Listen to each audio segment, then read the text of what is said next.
these emerging infectious diseases are sexy, aren't they? I mean, don't you just want to spend your whole life looking at them and planning for them? Yeah. Well, we don't need to, really. I mean, we've got Hollywood giving us all the ideas about what to do for an outbreak, haven't we? Actually, I use contagion as a fabulous teaching tool about how really not quite how to do it. The affirmative team have a typical Australian response to emerging epidemic planning, which is to say, well, let's tackle the problem once it gets here. A variant on, she'll be right, mate. Before I begin in earnest, I wanted to start by telling you that when I was a little girl, I wanted to be the Pope. I encountered a few issues, initially to do with gender and later to do with losing my faith. However, in later life I discovered bioethics, and so now I can present myself to you as the person who is, perhaps alone in this room, preeminently suited to telling you what we should do. Fancy that. We're looking for help and we get an ethicist.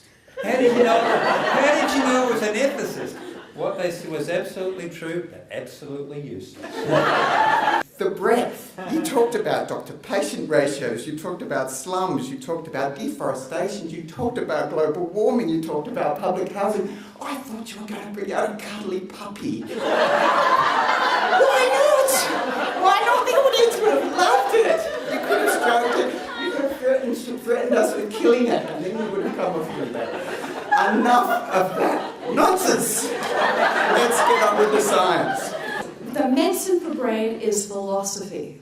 So I'm going to give you a little bit of philosophy from a famous American philosopher who said, I quote, "There are no knowns.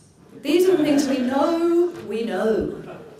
There are known unknowns, and these are things we know we don't know." Oh, no, come on, I'm not finished yet.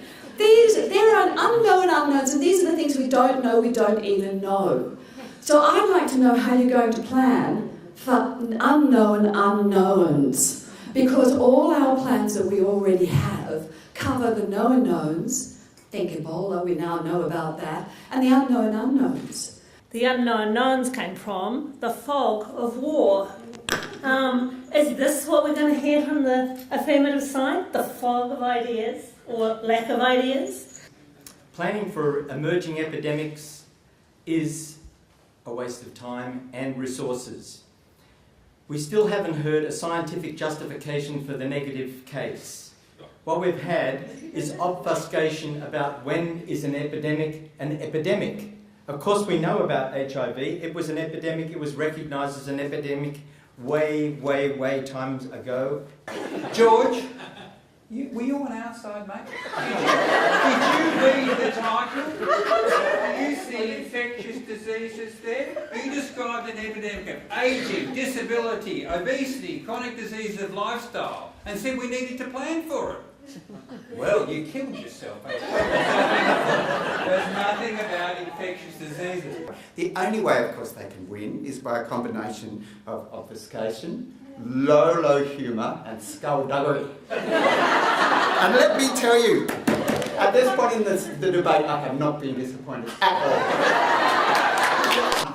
The problem with these planners is sometimes they skip the fine point. Anyway. The next time you say good morning to Andrew, he'll be saying, what's the definition of good? And what's the definition of morning? I mean, really, everybody knows, except for perhaps Andrew, we were talking about emerging. HIV's been here since I was a girl.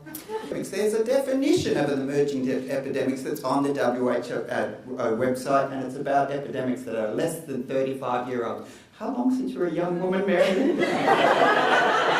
You've shot yourself in the foot, you've described the epidemic and why we need to prepare for it, and then, where's known, unknowns in there? I ask you. I have no idea what units it's in. However, it's 112 versus 103. So I'd like you to join me in thanking both teams for an entertaining afternoon. Thank you.